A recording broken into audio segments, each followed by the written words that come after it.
guys, and welcome to this virtual class. Today we are going to talk about blood glucose levels and how we obtain that blood glucose level.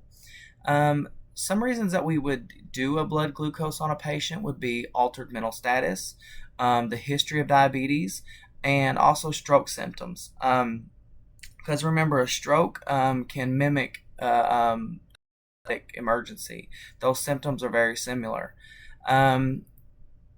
Also, for a blood sugar, we want anywhere from 70 to 100 milligrams per deciliter. However, a lot of diabetic patients can tell you what their blood sugar normally runs. Some indications for, or contraindications, for the blood sugar test would be, for example, somebody who has a skin infection. That would possibly taint the accuracy of that blood sugar test. So you would want to try to get it off the IV if you could. Also, we want to look at some people don't have very good circulation, so you may try the milking the technique, which you could take their finger and just milk it and until you can get at least a drop or two for that blood sugar test.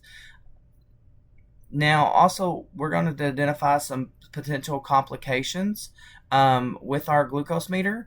These glucose meters sometimes will read an error.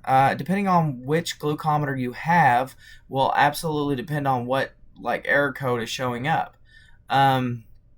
Sometimes it times out because you just haven't put the sample on there of blood fast enough.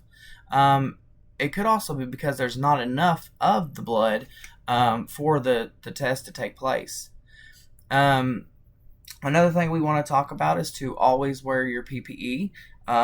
Gloves are very, very important when we're dealing with patients at all and any kind of patient contact. So, first thing you're going to do is don your PPE. You always want to wear gloves. Next, we're going to make sure we have all the equipment necessary to perform this skill. 1 is your glucometer. 2, you'll need a lancet, and these come in all different shapes and sizes.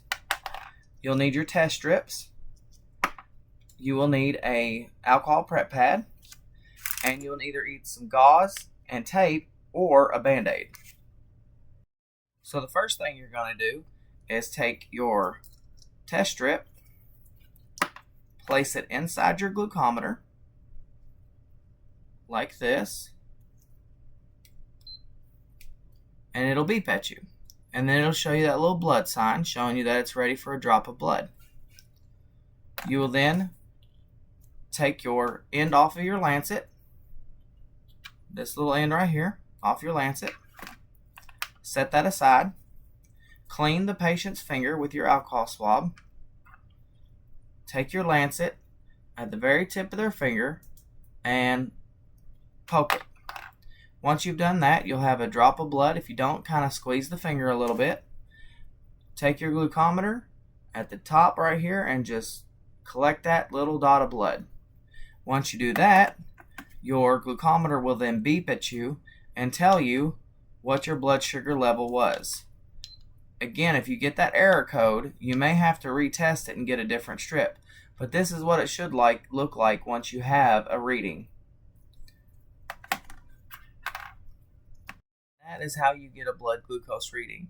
Remember, always take off your gloves the right way in case you've got any blood anywhere, and also clean up your mess if you have dropped more blood than you intend to, because patients that are on blood thinners will bleed a lot more.